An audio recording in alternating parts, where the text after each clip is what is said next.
Field crops वो herbaceous plants होते हैं जो लार्ज स्केल पर एग्रीकल्चरल फील्ड्स में कल्टीवेट किए जाते हैं, मेनली कमर्शियल और सब्सिस्टेंस फार्मिंग के पर्पस से। इन क्रॉप्स में फ्रूट्स और वेजिटेबल्स इंक्लूड नहीं होते, बल्कि ये उन प्लांट्स पर बेस्ड होते हैं जो grains, fodder, sugar, oil, fibre और सिमिलर यूजेस के लिए उगाए जाते हैं। फील्ड क्रॉप्स का स्टडी और क्लासिफिकेशन बहुत इंपॉर्टेंट होता है, क्योंकि इससे फार्मर्स और एग्रीकल्चरल साइंटिस्ट को अलग अलग क्रॉप्स की सॉइल और वाटर रिक्वायरमेंट्स, उनकी adaptability to various environmental conditions, growth habits, climatic needs और इकोनॉमिक प्रोड्यूस के टाइप और उसके यूजेस के बारे में समझने में मदद मिलती है।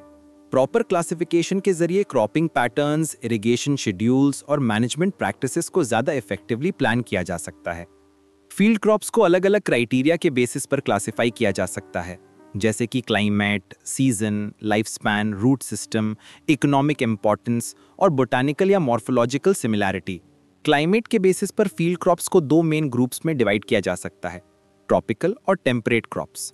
ट्रॉपिकल क्रॉप्स वो होते हैं जो वार्म और ह्यूमिड क्लाइमेट में अच्छे से ग्रो करते हैं, जैसे रीजन्स जो इक्वेटर के पास होते हैं। ये क्रॉप्स मॉनसून क्लाइमेट में फ्लरिश करते हैं, जहां पर लगातार क्लाउड कवर और मॉइस्चर होती है। ट्रॉपिकल क्रॉप्स के एग्जाम्पल्स हैं राइस, शुगर केन और ज्वार।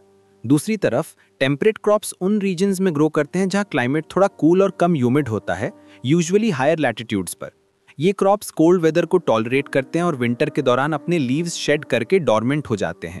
इन्हें फ्लावरिंग के लिए लॉन्गर डे लेंथ्स की जरूरत होती है।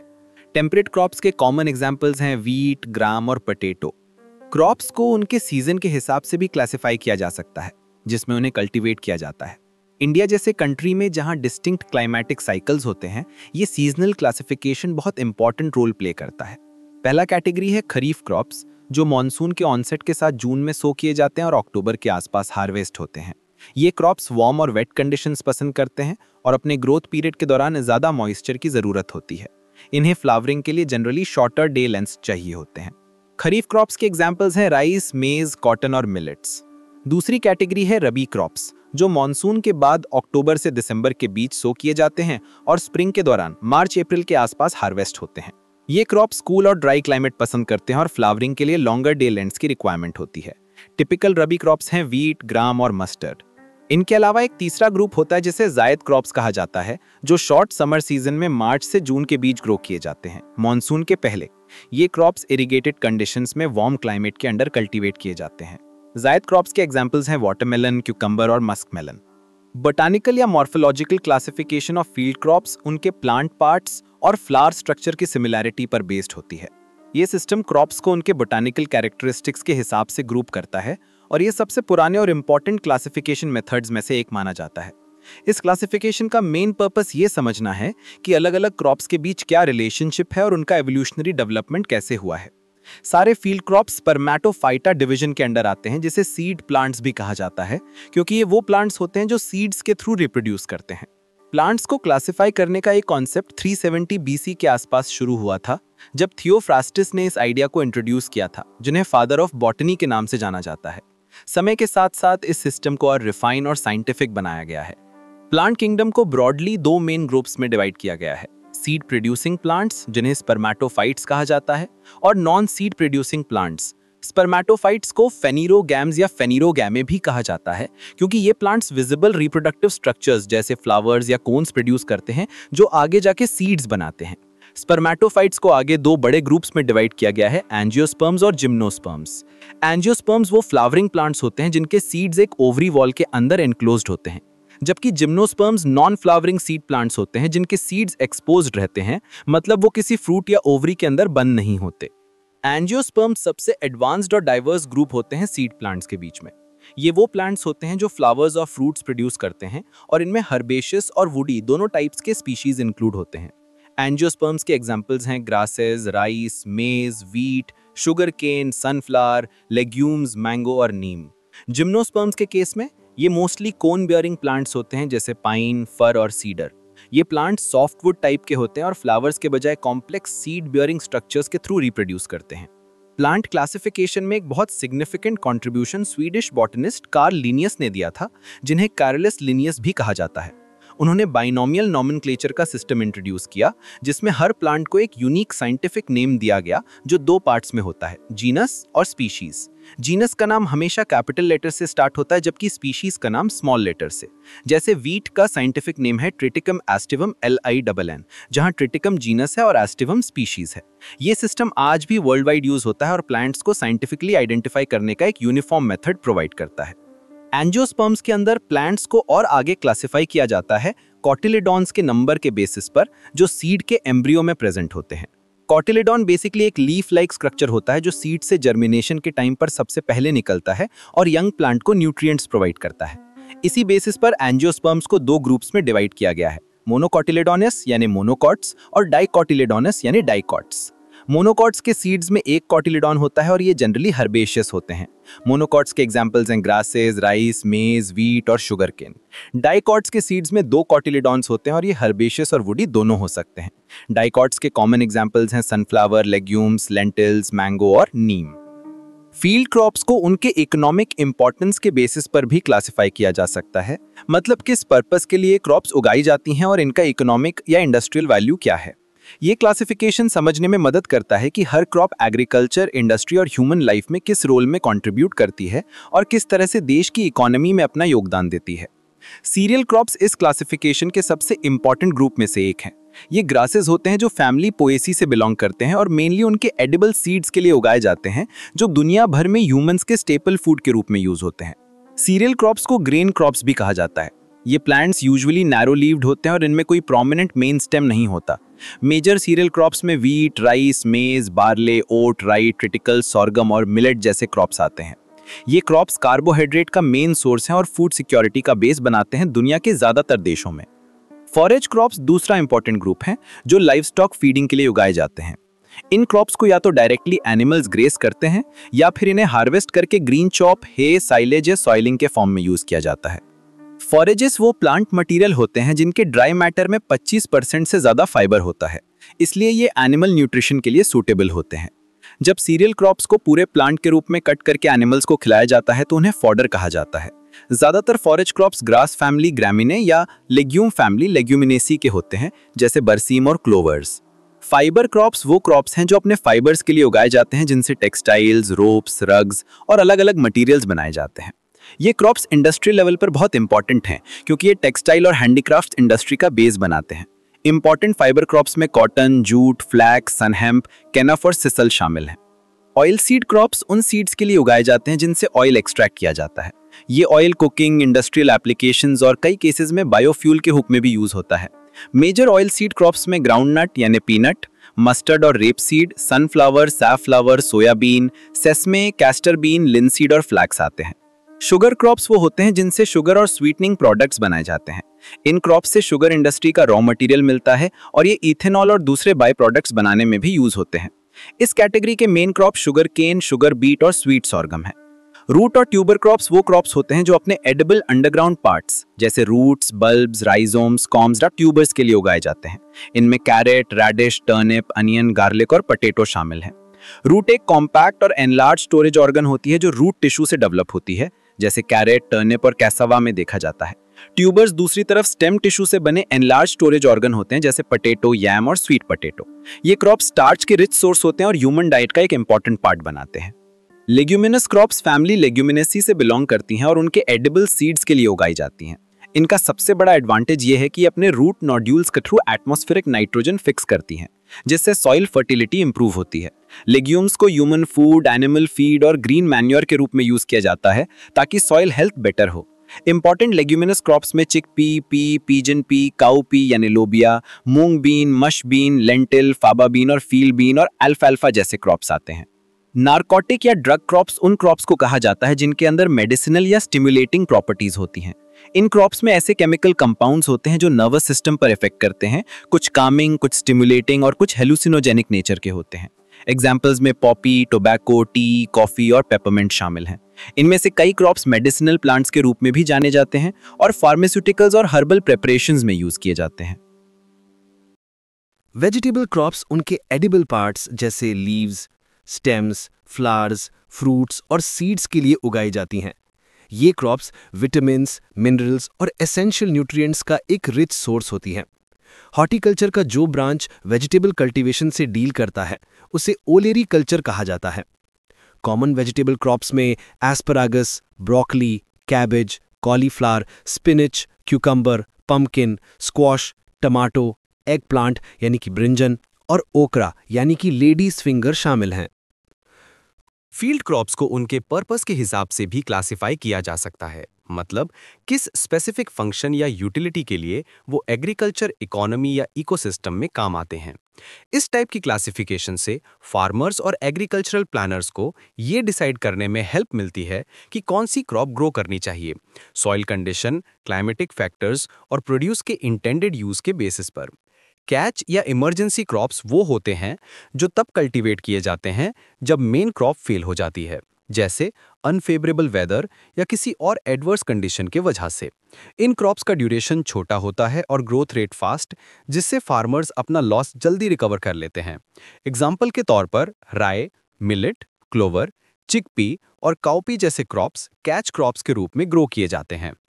कैच क्रॉप्स फूड सप्लाई को मेंटेन करने और क्रॉप फेलियर के सालों में इकोनॉमिक स्टेबिलिटी देने में इंपॉर्टेंट रोल प्ले करते हैं।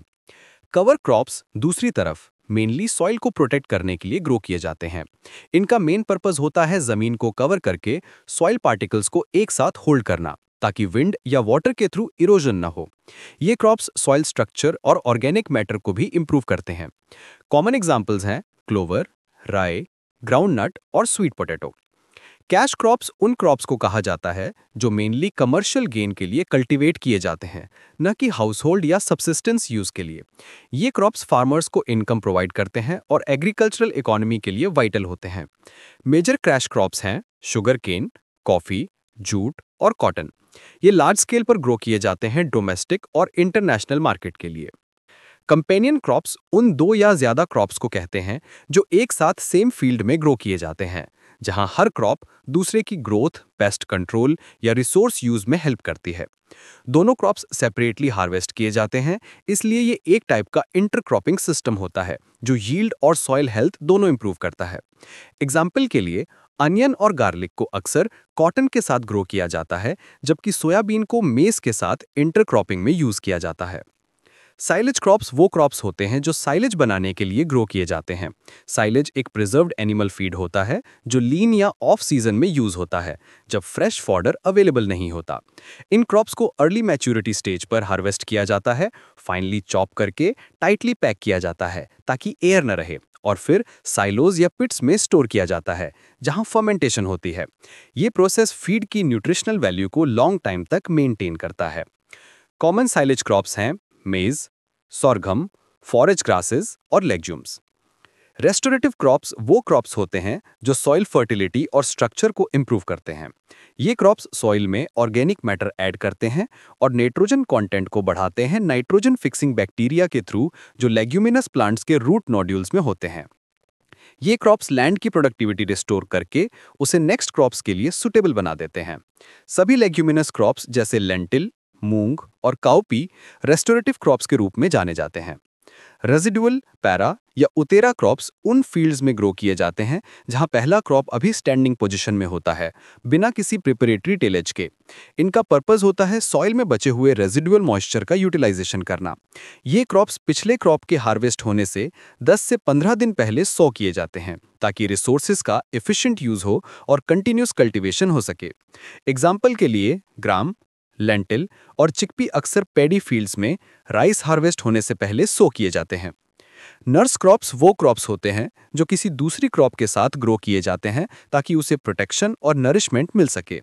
ये शेड प्रोवाइड करते हैं, विंड या फ्रॉस्ट एक्सपोजर को कम करते हैं और कंपेनियन क्रॉप को बेटर ग्रोथ में हेल्प करते हैं। एग्जाम्पल के लिए सन हैम्प को शुगर केन के साथ, ज्वार को काउपी के साथ और लेंटिल्स को राइस के साथ ग्रो किया जाता है ताकि प्रोटेक्टिव कवर मिले और सॉइल हेल्थ इंप्रूव हो। ट्रैप क्रॉप्स वो क्रॉप्स होते हैं जो मेन क्रॉप के साथ इस पर्पस से प्लांट किए जाते हैं कि वो हार्मफुल इंसेक्ट्स, पेस्ट्स, निमोटोड्स या वीड्स को अट्रैक्ट करके ट्रैप कर लें ताकि मेन क्रॉप सेफ रहे। ये एक eco friendly pest management method है। एग्जाम्पल के लिए कैस्टर को कॉटन और ग्राउंडनट फील्ड्स में प्लांट किया जाता है ताकि आर्मी वॉर्म पेस्ट को मेन क्रॉप से दूर रखा जा सके।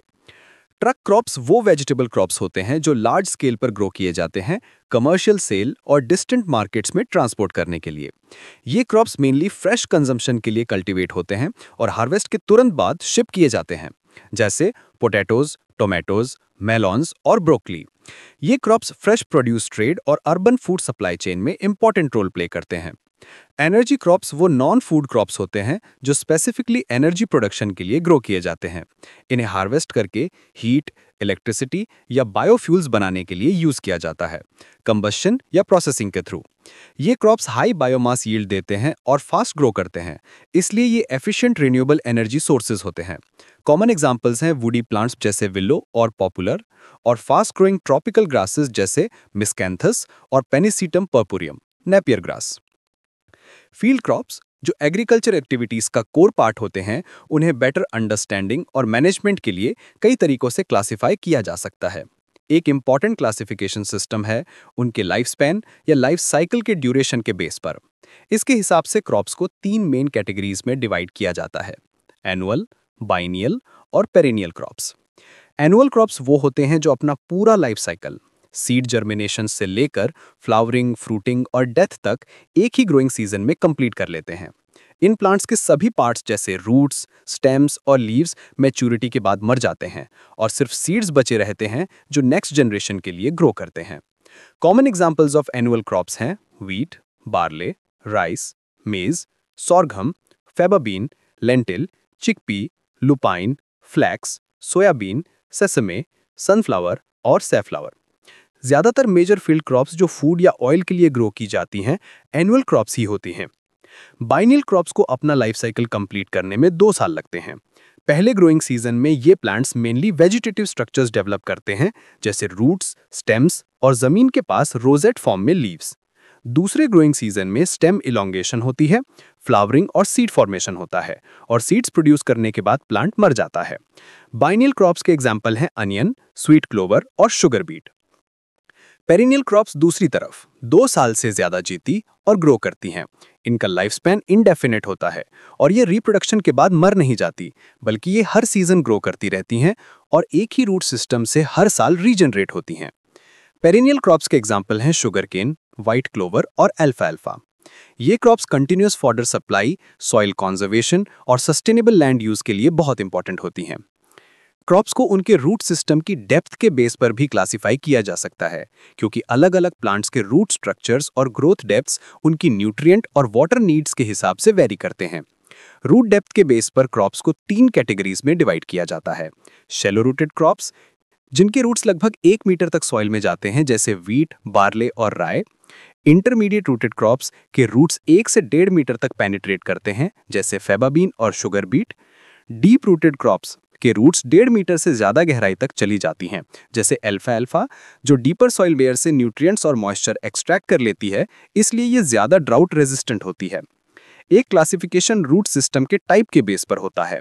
क्रॉप्स जिनके पास टैप रूट सिस्टम होता है, उनमें एक मेन रूट होती है जो सॉइल के अंदर डीप तक जाती है, प्लांट को फर्मली एंकर करती है और डीपर लेयर से वाटर और न्यूट्रिएंट्स ड्रॉ करती है।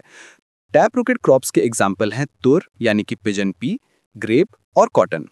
दूसरी तरफ क्रॉप्स जिनके पास एडवेंटिशियस या फाइब्रस रूट सिस्टम होता है, उनमें बहुत सारे थिन और ब्रांचिंग रूट्स होते हैं जो सॉइल के सरफेस के पास स्प्रेड करते हैं। ऐसे रूट्स अपर सॉइल लेयर से न्यूट्रिएंट्स एफिशिएंटली एब्जॉर्ब करते हैं और सॉइल इरोजन को प्रिवेंट करते हैं। कॉमन सीरियल क्रॉप्स जैसे व्हीट, राइस और मेज फाइब्रस रूट सिस्टम वाले होते हैं। इस तरह एग्रीकल्चर में बहुत ही वैरायटी के क्रॉप्स और कल्टीवेशन प्रैक्टिसेस होते हैं जो स्पेसिफिक एनवायरमेंटल कंडीशंस और ह्यूमन नीड्स के हिसाब से अडेप्ट किए गए हैं। फील्ड क्रॉप्स की classification, life span, root depth और रूट सिस्टम के बेस पर समझने से फार्मर्स और agronomists cropping pattern, irrigation schedule और सॉइल मैनेजमेंट प्रैक्टिसेस को ज्यादा इफेक्टिवली प्लान कर सकते हैं, जिससे प्रोडक्टिविटी और सस्टेनेबिलिटी दोनों एग्रीकल्चर सेक्टर में बढ़ जाते हैं।